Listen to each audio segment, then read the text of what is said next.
Hi everybody. My name is Jomi Epoyun, and I'll be giving my lecture today on the idea of controlling the narrative in a round full of ideas, which is generally just a lecture about how to use narratives to make more compelling arguments in your speeches in congressional debate. Now, you're probably wondering, just in general, like what are narratives overall, and like why you should care about them in Congress. Uh, there's a few reasons. But I forgot also to say, if you're probably wondering who in the world I am, I'm Jomi Epoyun. I competed back like 2013 to 17, and I competed, coached, and judged to like the highest levels for like the past like decade plus now. Uh, I don't think I'm anything too special. I've coached publicly and privately, mainly Congress and a little bit of extemp. So I like to think my ideas are worth a little bit of salt, but not that much to be honest. I just try to be the person that tries to give my perspective on like how I think Congress can be most effective. You can give the best effective speeches in Congress and in other events. So that was just a little bit about me. I don't think I'm all that. In terms of going back into narratives, what are narratives and why should you care about them in Congress? Well, the dictionary definition of like a narrative is like a spoken and written account of the connected events. The big thing you should gain from this is the idea of it being a story. Because even though narratives in Congress or in your everyday life accomplish the overarching story or theme, idea, plot, whatever that is used to deliver the message of or the point to the people, or in this case, your judges and the audience, at the crux of it all, a narrative is the vehicle that you use to get your message across that is not necessarily the argument in of itself, which is where we get into the idea of the narrative paradigm versus a rational world paradigm. You're gonna hear a lot of different terms that you may have not heard about before. Don't worry, I will also explain what they mean in the context of Congress as well. But in terms of narrative versus rational paradigm, to understand the difference, the rational world paradigm is just simply thinking about things from the most logical point of view as possible. Whereas the narrative paradigm tries to understand the world through the events, actors, backgrounds, the actions, and the motives that those things happen in the world in of itself. So instead of only understanding things from a logical chain of events, narrative paradigm understands things from different mediating or non-mediating circumstances between all the different complexities that happen in the world. Now, why does this matter in Congress?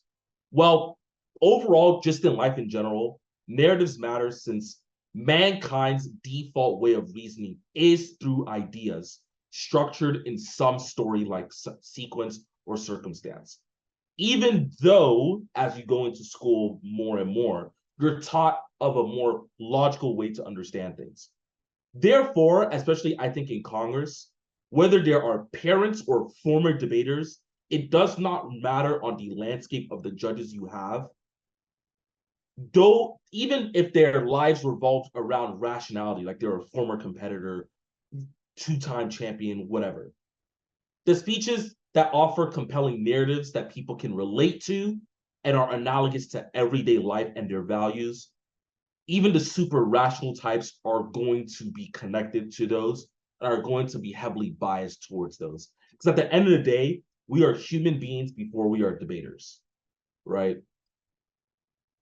Now, I would have a couple examples, video examples, but I'll save those for you guys to watch those on your own time. And so there's other examples I'm going to show you later on that are more written.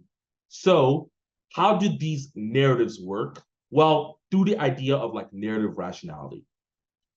And at the end of the day, this thinking of narratives and understanding and using narratives to your advantage is not supposed to replace your understanding of argumentation, especially for my big debaters who like to win on the flow or anything like that, or like to give complex arguments. This is not supposed to replace that. at the end of the day, to finish up breaking down the narrative paradigm, which holds like three main components to make narratives work, I want to, again, really make clear that narratives and narrative rationality, which is what we're going to be talking about in a little bit, does not replace arguments, but rather makes them more complete pictures that are not just rooted in cold-hearted rationale, which I feel gets in the way of a lot of congressional debaters in terms of being able to give far more compelling speeches that they are capable of, because they feel if I only have the argument, that should be enough, and I just speak relatively good, that should be enough. But that's truly not the case. In fact, here's an example from like Walter Fisher, who is the creator of our modern understanding of narratives, explaining that narrative rationality as more comprehensive is more comprehensive than traditional forms of rationality, and as something that allows you to have a more fully enable us to interpret and understand the human experience. And then Northwestern law professor Robert P. Burns also explains that describing how narratives work in court trials, narratives are central to a lawyer's theory of the case because it gives you a simple, plausible, coherent, legal sufficient narrative that can easily be integrated into some kind of moral theme and provides the judge or the jury with concrete reasons for deciding one way or the other. And the other embedded strand, the logical one, are ideas of logic, the logic chains, the things that you learn in the beginning of your debate career, primarily serves as the formal function of rendering the argument legally reasonable. But in Burns' view, it does less to move the decision maker. Moving the decision maker means making an argument compelling enough for the, in that case, the judge jury, or in our case, the judge as the adjudicator of the round, make them move to a point where they vote for you or they vote in your favor. So again, these are two professors also saying that, hey, you can have a great argument all you want, but if you don't make it narratively compelling, at the same vote, it's not going to be enough to get the judge to move or value more than the other people you are either arguing with, whether in a legal battle or in a congressional debate round. Therefore, at the end of the day, narratives are about using people, places, values, and experiences to further make your arguments compelling and more understandable so your judge can agree with you. Because at the end of the day, that's what we're trying to do here. We're trying to get the judge to agree with us to the point that they give us the one. So in order to better understand that, let's see the three parts of what makes a good narrative through the concept of narrative rationality. First, narrative coherence. Narrative rationality was coined by the godfather of narratives in communication studies, and it comes in three parts. First is coherence. Coherence describes whether all the parts and components of the story or overarching idea fit together and are cohesive. A good example of this would be like if you've ever watched a movie recently, think back to the last movie you've watched, and if it had like a giant plot hole or part of the story that did not make sense to you, that's probably because it means that its narrative coherence was very off. Burns would put it in another way by saying that the way in which a story is told will have considerable bearing on its perceived credibility, regardless of the actual truth status of the story. This means that the symbols chosen, the structural elements like the scene, the act, the agents, the agency, and the purpose that are defined or, more importantly, left undefined, and the amount of detail provided to facilitate the connections between story symbols will all have significant bearing on audience judgments about the story. What does that all mean generally? It just means the way you say your argument, at what point do you say what kind of argument? At what point do you say a certain card? Do you say it early? Do you say late? At what point do you give a specific piece of analysis? At what point do you rep a particular speaker? How all of this fits and how you put it together in different ways may have different outcomes in which a judge will perceive the argument to not only be credible, but to be relatively realistic. So in a congressional debate speech, these elements can be all more important to understand. So let's say, for instance, if you have some kind of these arguments on like public funding for schools and teachers. If you say, do kids lose public funding mean the end of education in their neighborhood if that neighborhood has an average per person salary of $200K a year? Does that make coherent sense to you? If you're thinking about it, I would probably assume your answer is probably no, just because kids in a certain neighborhood that is very affluent don't get public funding anymore. That's probably not going to mean that they don't get good education. Why? Because they could probably afford private school irregardless. So their education or their good quality education is not going to go out the window anytime soon. That would be a narratively incoherent argument to make, because you're thinking about it in a real world context, and you're like, does that make sense? Probably not. Or better yet, I'll give you another example. Let's say you have staked your entire speech on the idea that climate change policies mean Americans are going to go broke because of gas prices, but the next speaker shows Americans save on their energy bills if they transition to clean energy. Now, someone just punched a giant hole in your argument, not necessarily from just a purely argumentative point of view, but from a narrative point of view. Because if your whole advocacy was based on the fundamental idea that, hey, people are going to go broke, people are not going to have money to be able to pay their bills, but then the next speaker says, hey, that's not true. In fact, people are actually going to save money. Then you now look like the person that is narratively incoherent. Your story is not adding up the way it is. So this is coherence, making sure that your arguments from the beginning to the end add up. Normally I would take questions around this time, but they did say questions would be at the end of the lecture. But I feel like it's probably a good time to maybe take at least a question or two, if you have any. If not, I'll continue, keep going. No?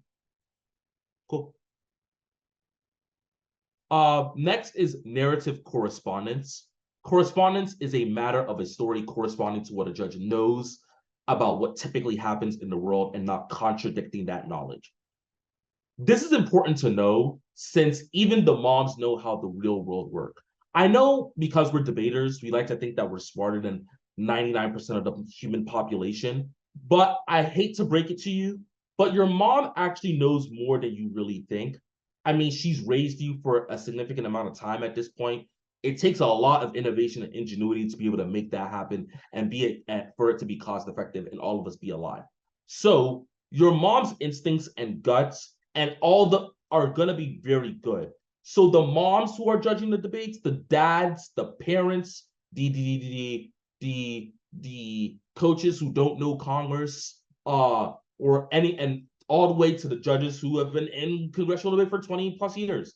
All those judges and in between have a sense of what goes on in the real world better than a 16-year-old is going to. So it is very important to understand how that real world works. So even the moms know how the real world works. So anything that doesn't match up to what actually happens in their business meetings or their diplomatic trips or their book club seminars that they discuss ad nauseum is probably not going to jive with them when they hear your argument. Meaning, you need to make sure whatever you are arguing kind of at least tangentially interacts with the realities that a lot of everyday people deal with. Mind you, this does not mean that you can't introduce new ideas and aspects of the world to a judge. That is our job as legislators. The key thing to take away here is that narrative correspondence explains that a judge is making sense of your speech based on what could happen or what typically happens, not to what actually happened, right? So it's like if you know someone ate the cookie, like if like say you're trying to tell somebody that, hey, this person ate my cookie. There's that, but you don't have any proof of it. There is very much a way that someone could say that, there are plenty of reasons why that person could have never ate your cookie. And if you're trying to tell it to a third party, hey, that third party will probably believe some of the other reasons that that other person gave, even though what actually happened is that the person actually ate the cookie. So why does this matter, or why is it imperative to understand this? Because what could happen, which at the end of the day is what all of us are arguing, we're all arguing theoretical arguments. What could happen is determined not by the decision makers, aka the judge, undertaking an empirical assessment of actual events, but rather by that looking to a store of background knowledge about these kinds of narratives to a set of stock stories, meaning they are using their prior experiences and the experiences of others, their knowledge of other experiences, to make a judgment call based comparatively on what speeches they think are more believable based on that idea.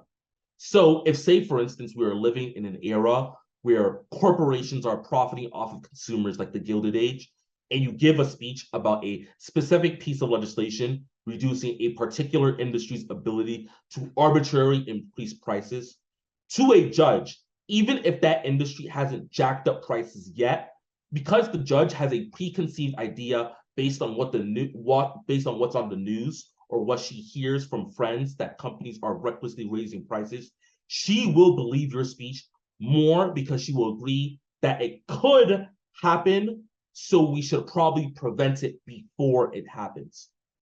This is what narrative correspondence is all about. Any questions? No? Cool. Third is narrative fidelity. I know it's a lot of information. This is why you'll have the slides so you can look at it on your own. Narrative fidelity is the degree to which the values offered in a story ring true with what a judge regards as truthful and humane based on, again, their life experiences and human nature. Also, quick caveat before I continue, and this affects all three parts that I've been talking about. I'm a very big believer that most judges, especially in Congress, are non-tabula rasa. Tabula rasa means that they're non-interventionalist. So, like, if someone says some egregious thing, but no one responds to it or refutes it, then the judge still counts it as something that is a viable argument. I believe that, and this is from prior experience and looking at ballots and reading them for like a decade plus, I am a very big believer that most Congress judges are non-tabula rasa, even if they say they are tabula rasa.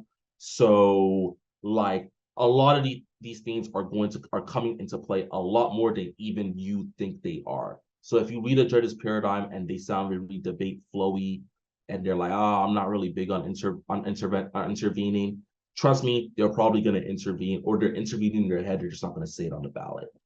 Okay, let's continue. So this is not to be, again, confused. Narrative fidelity is not to be confused with narrative correspondence, because while correspondence cares about whether a judge believes an argument could happen, fidelity is concerned with whether a judge cares about the argument and provides a good reason based on their values in life and life experiences. These good reasons emerge from the values embedded in your speech. This is why I think impacts are very important. The relevance of those values to the decisions made in your speech, the consequences that result from adhering to or defying those values, and the degree to which those values conform to the worldview and values of the judges. This is so important to understand because we as debaters and legislators think judges should judge things in a vacuum or should be tabula rasa, meaning having no preconceived ideas or values pre-debate. However, this will never happen because people's life experiences often guide their ballot, like I just told you before. It's why, for instance, we as Americans value democracy, but we value more people not starving. Like, people not starving is going to be above democracy, sad to say. It could that could probably explain though how, if someone gives a speech that shows that we help a nation not die from starvation, even if it means a dictator may have to stay in power, that speech may be more compelling to a judge than other speeches just saying we need to take down this dictator because they stand in the way of democratic freedoms. However, if your speech, and this is where narrative fidelity can be used positively in your speech, if your speech can show that taking down this dictator stops the people from starving, then that's a winning combination of standing on values of democracy and the people starving. So yes, you can have your cake and eat it too. That people from both sides can stand for. But let's also, like again, for instance, also say you could successfully defy a preconceived value if you stand for why defying that value means adhering to a value that is more compelling and people care about more. So let's say, for instance, city Americans, think people in urban population centers, your New York's, Miami's, Chicago's, Los Angeles, San Francisco, Austin, Dallas, right? Those cities might care more about environmental issues, while people in rural Americans, like Des Moines, where Nats is, might care more for basic kitchen table economics. Let's say there's those two dichotomies. So if your speech on a, say, curbing fast fashion bill proves well that it could protect our environment better, but the opposing speech next shows this making clothes that people need that are become much more expensive, the bill would make these clothes much more expensive.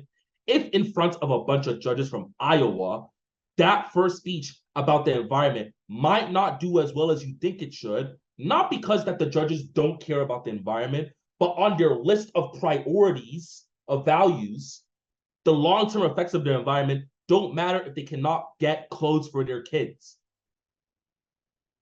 Sorry to break it to you, people got priorities. But let's say you defy that value. Defying means you defy that value of just the environmental issues, right?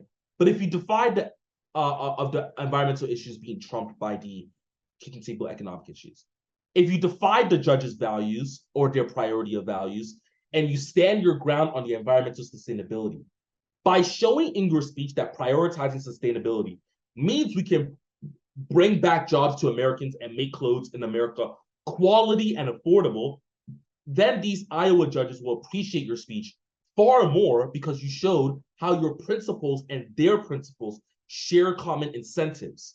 It's why no matter who you talk to, if any American sees that made in America tag on any product or in any commercial, they're gonna want that product more, even if it may cost a little more, because their values align with buying locally and supporting community jobs and economics and supporting good old American spirit. Fisher again puts it best by saying that most people, when confronted with the better parts of themselves, uphold the values of truth, the good, beauty, health, wisdom, courage, temperance, justice, harmony, order, communion, friendship, and oneness with the cosmos. That's what fidelity is all about. Standing for values that people care about and showing how your values align with those of the judges. Any questions? Cool. So a recap, narrative coherence describes whether all the parts and components of the story or overarching idea fit together and are cohesive, making sure that the stakeholders, the warrants, impacts, and where and when these impacts and effects are being felt all add up. This is where you get our story straight and we make sure no potholes can be found or exposed. Correspondence is a matter of the story corresponding to what a judge knows about what typically happens in the world and not contradicting that knowledge. This is about showing based on current events or common life knowledge of the real world that our arguments could happen and are very likely to happen. If it sounds too good to be true, the judge will probably think it is. Fidelity is the degree to which the values offered stories ring true with what a judge regards as truthful and humane based on their life experiences and human nature. This is where we get the gut instincts kicking in and believe a speech feels right because it speaks to our values and concepts people believe and recognize. This is the concept where you want your judge to say, well, when you put it that way, that makes sense and I buy it.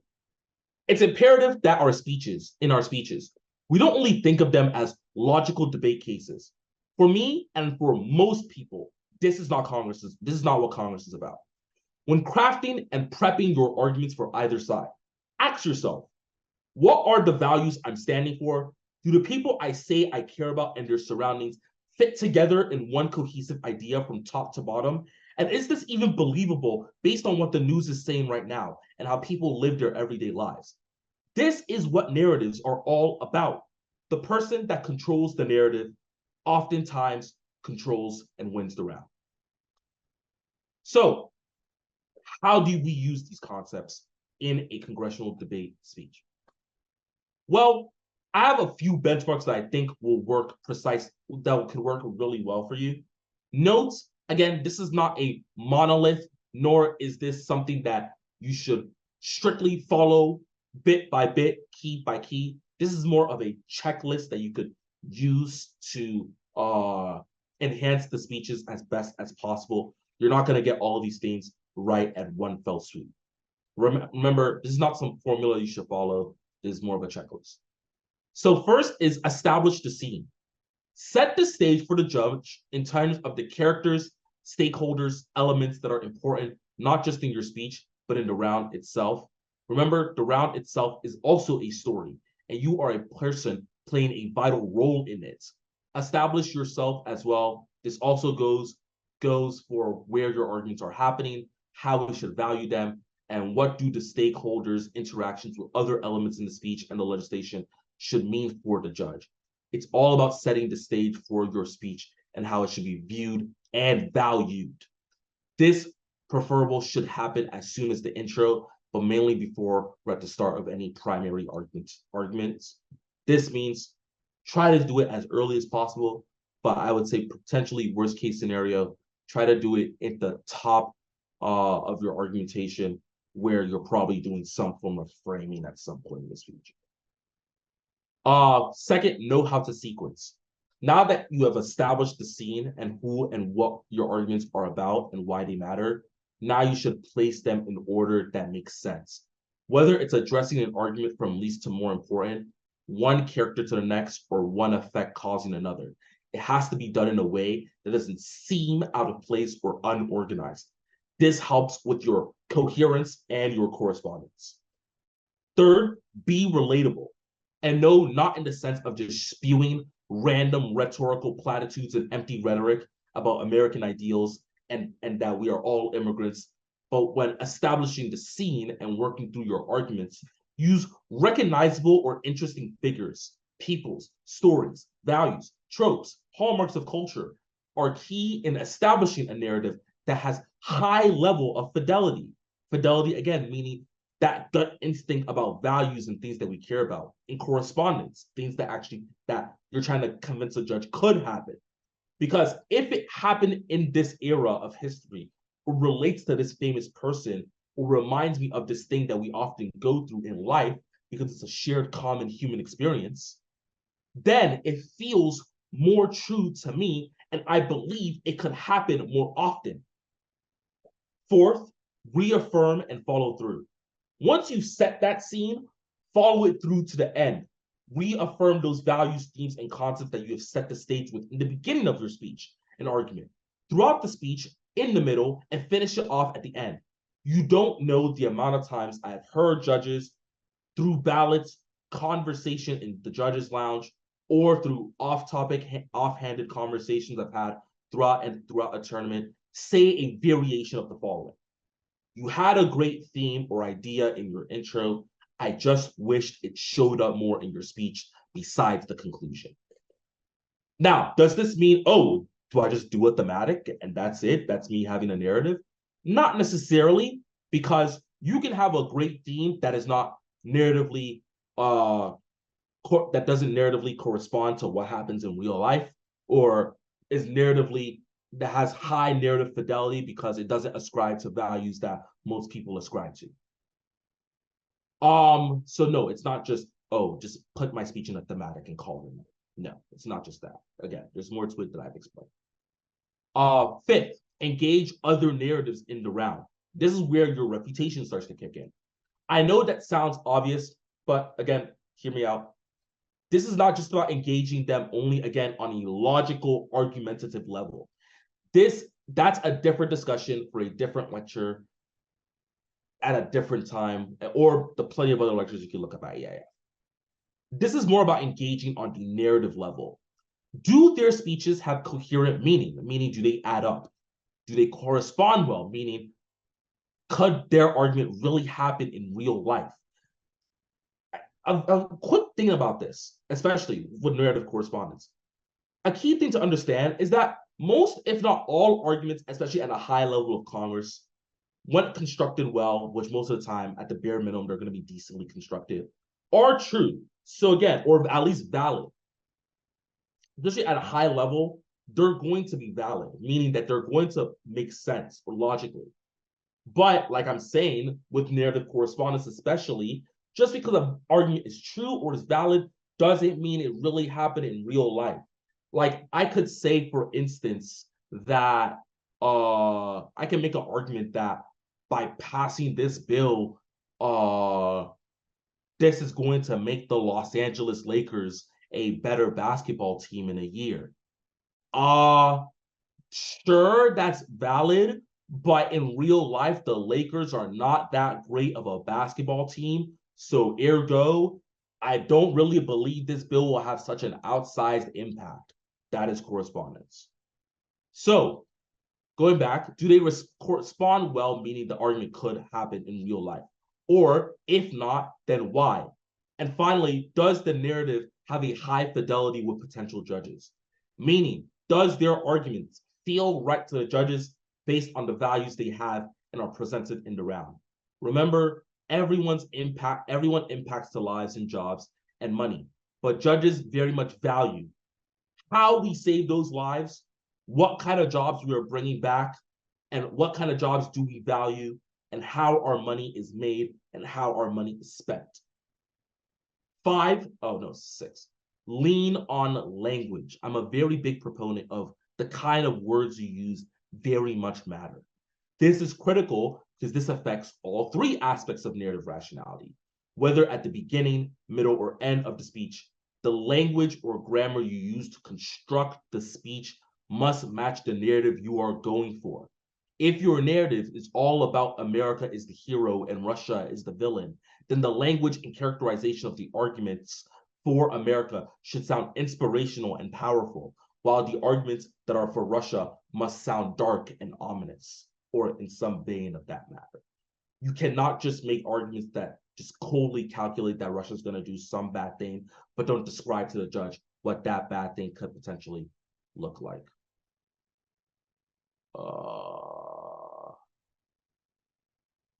I'm going to play a quick little clip of a TED Talk that talks about this a little bit. That way you can see, for instance, it'll still be like a minute.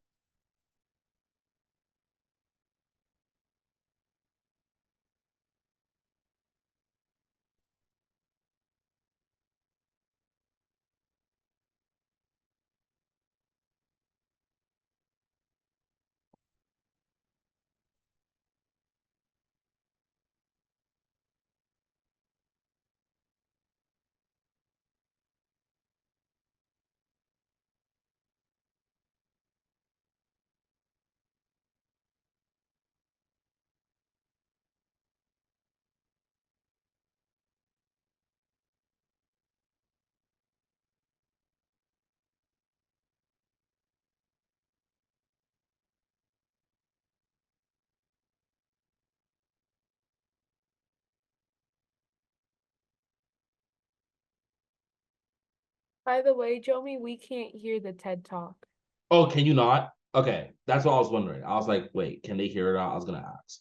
But don't worry about it. I'll just quickly explain. Basically, what she is saying is that I'm gonna fast forward a little bit. Go ahead. There we go. What she's basically explaining is that a lot of these stories that you've probably heard, like the underdog story, or there we go, the story of the quest or a rivalry like good and evil, the chase, coming of age stories, a story about sacrifice. A lot of these ideas are narratives ideas that you've heard before that have been used in stories or speeches all throughout eons of time. You can also use these as sort of like blueprint templates of narratives that you could use in your own speeches going forward. Hopefully that makes a little bit more sense. I just want to show you examples that way it can make sense. Okay, if you cannot hear these. So I have examples of rationality in congressional debate speeches. I have these in written as well. I have some other videos to potentially show you, but if we cannot hear them, then it is what it is. We'll just go with the written ones only. So I have, and I think, no, I have a speech here, and this is a written example that shows that coherence working. If you can see it, just look at the intro, and it talks about, and this is a good way of showing coherence, right? Gotcha. Cool. And this is a good way of showing coherence, narrative coherence in the speech. The reason why is because in this written example, as soon as in the intro, we have ideas and concepts of knowledge, wisdom, and understanding as a narrative through line that we want to use and keep our speech cohesive and the sequences right. Each part of the phrase, knowledge, wisdom, and understanding is used as a mini concept to explain the values embodied in each argument and impact. So not only is it impacting to ideas of narrative coherence, because it's keeping our story straight by doing it in sort of three parts, one being knowledge, and we talk about that theme in that sequence. Then we do wisdom, and then we do understanding. But also it impacts sort of to like the ideas of like to high levels of narrative fidelity, because critically, knowledge, wisdom, understanding are key values that we do appreciate, not just in America, but as human beings. So there's that. Then I have narrative correspondence written. Here we have a written speech that is closer example of narrative correspondence, where we are establishing ideas and parts of our speech that align with what the judge think could happen based on the world they experience around them. Again, this starts in the intro, connecting how war is always shown in the movies to root the narrative that war is more dangerous than what we see in the theaters. Then the critical example of narrative correspondence, if you read through the speech, comes in the analysis block and impact block that comes after the William J. Burns evidence that talks about the potential scenario that this legislation could cause. These very dangerous things could happen that are typically always talked about in the news, and what most people know about Putin and how people in Russia care about Ukraine when compared to how people here in America care about football. The idea is just to get to the judge the understanding that this is such a big issue, because this really could happen based on your people's general understanding of how people see Putin, how the news gives a very negative perception of Putin is, and to them, to the Russians, this is such a big issue. They care about it just as much as we care about like Sunday Night Football. So it connects that idea that, oh, if they care about it that much, man, maybe this could actually happen, right? And then third and you piece any of questions? shit.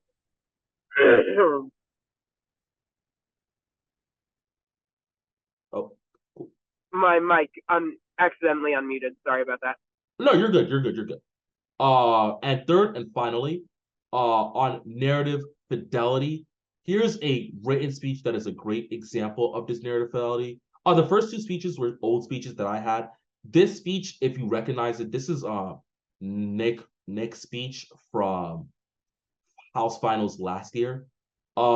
This I think is a great example of narrative fidelity because of all of the places in the speech that are reaffirming the values and ideas that is accurately assessed that judges care about. Why I'm saying accurate, that he accurately assessed that judges care about, because I mean the man got fourth, so he must have done something right. I think this is one of the big things that he did right. But let's continue. How?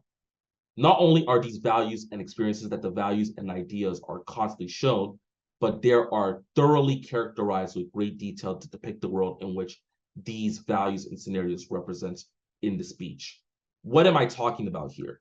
Well, Again, it all starts in the intro. If he says here, if you came here from the eastern US, you crossed the Rio Grande River, you might not have noticed having driven over a bridge and flying overhead. As easy as it is for you, for hundreds of thousands of desperate migrants, the Rio Grande is the last leg of a deadly journey to safety, freedom, and prosperity. Safety, freedom, prosperity, values that a lot of people care about. Secondly, he depicts what this scenario looks like, especially in the intro, and he does it throughout the speech. I think the best part of this in terms of showing this high level for the, oh, there's a chat. I completely forgot about this. Oh, I'm so sorry, guys. I didn't even realize. Share. Oh, yeah, I forgot to share my sound. Okay, we'll do that. We'll do that when I show the other examples. Look specific. So let's look specifically at the Columbia University evidence. The first reason after that evidence, the Wall Street Journal evidence and the refutation to Representative Chunju, Biram, and Ramadan, and especially the impact refutation of Romkey, Beck, and Chang. So look at the Columbia evidence, how he specifically cited this, where he says a professor at Columbia University and former director of Latin American programs at Freedom House. You don't just cite this out of nowhere. The reason specifically for why he is doing this is to create a value of appeal to authority, so to speak, that, hey, this person kind of knows what they're talking about, so you should probably see this. But look also to the first reason that he uses. This confers high level of fidelity. Why? Because the first reason says it supports and legitimizes corrupt, criminal, and oppressive institutions by empowering them. Specific words being corrupt as in corruption and oppressive being oppression. Those are two values most people don't like. Like, we don't like corruption. We don't like people oppressing us. So that is an appeal to a high level of fidelity that goes against. So it puts that narrative on everybody else. Oh, everybody else is that's on the opposite side of this debate is potentially supporting and legitimizing corrupt and oppressive institutions. That's not a good thing. How could I value giving them the one if they're valuing those particular people? That's not good, right? Look to the Wall Street Journal evidence, where he talked about over 500,000 refugees. More than 890 were found dead, 58% increase. He's not citing this for just out of nowhere or just because it's an eye-popping number. No, it's because we value people not being dead or 500,000 people becoming refugees. That is something that we highly value in society. And then look at the way he refs specifically Chunju, Biram, and Ramadan. If we go back up here, he says our aid enables a counterproductive justice system that tries to solve crime by just killing and imprisoning criminals. Come on, you know that doesn't work here. Why try it there? This is not only a high level of fidelity, but also correspondence, because he's now saying, hey, if it's not already working over here, why would it work over there? Now the judge is corresponding like, oh yeah, in my experience, it doesn't work as well. Why would it work here? Okay, so that's the thing. And then finally, on the impact reputation for Romkey, Beck, and Cheng, it says, if car seat is working, why are more people fleeing? Why are more people dying? I want to believe you, but when more and more people drop dead at the border, I just can't. Those two lines are very critical because it gets a judge to understand what is at stake here, not just from a general impact sense, but from a high level of what they should value, the value that they should hold, not just based on saving lives, but again, like I told you before, how those lives are being saved, how those lives are also being lost is critical to a judge as well. Any questions so far? Nope. Cool. Okay. Let's try this time. The share sound part should be up. Here we go. Okay.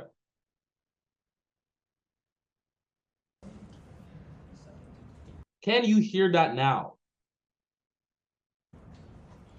Type yes, excellent. Thank you. I'm so sorry about the last time. So we're gonna circle back to correspondence a little bit, but I just want to show you some some examples of this right quick. Some quick examples. I'm not gonna play the whole speech, all the speeches, because that's gonna take a little bit too much time. But again, we're just gonna show you in different and key parts that I think are critical for you to understand. And we could also talk about some other examples that you may want to bring up. First, back on correspondence. Let's circle back to correspondence here and not just see it written on the pad, but spoken and how it's heard and how narratives and certain components of them streamline and make speeches more compelling. Right. So this is Ulrika Reem, fourth-place finisher at Blue Key, presented a great example of coherence. Listen to how each step or reason in the speech presents some sort of present, short-term, long-term story about how his legislation would solve the problem of Chinese hacking U.S. nukes.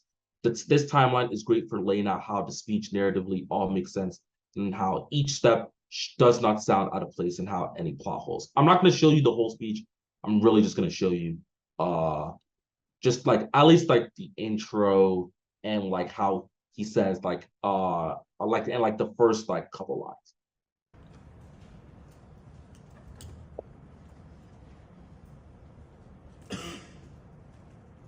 While not cosplaying as a congressman by day, I'm your local tech support agent by night, answering the really important questions like, how do I turn on this Wi-Fi? Or how do I install Windows XP? Or what is the handsome young German prince doing offering me $1 million? But behind the scenes and behind these cheap tricks, Chinese hackers are holding Americans hostage with ones and zeros. You passed this legislation and passed this policy to rescue us with the real heroes. Agent Kareem is on the case. So first, no matter the nation's concerns from Representatives Correa and Burnside, they all rest on the premise that China's economic aggression or nuclear proliferation will increase. Let's investigate that with 3 steps. First, So the whole point is that he's setting up in a way that sounds relatable. The idea that, you can relate to this like with like when you call Geek Squad to like fix your computer.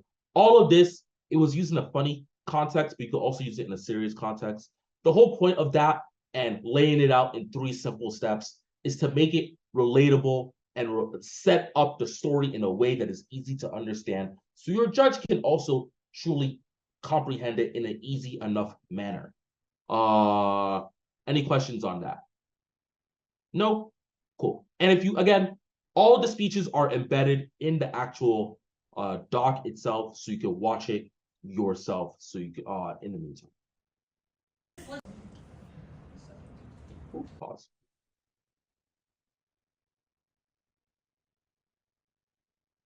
Okay, cool.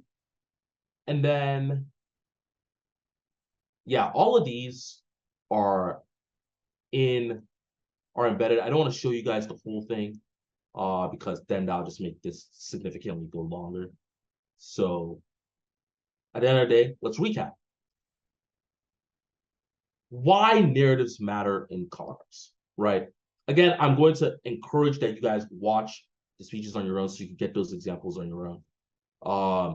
But why do narratives matter at the end of the day? One, because narrative rationality, when applied, adds that extra sense of humanity and grounds your speech more in reality while still maintaining your logical and warranting principles.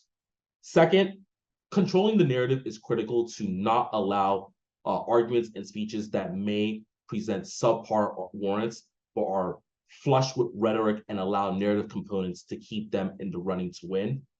Third, understanding narratives in a round opens up more opportunities to find holes and chinks in the armor of people's speech that go beyond someone's logical chain of events. And fourth and finally, narratives, especially when having one unified one in your speech, keeps your speech from sounding like different arguments but with no connection to each other and sets up the values you stand for in the round. To close, Simon Sinek found a quote by Joseph Stalin, and I found this quote compelling, and the quote goes, if one person dies, it's a tragedy. If 1 million people die, it's a statistic. Why is this relevant?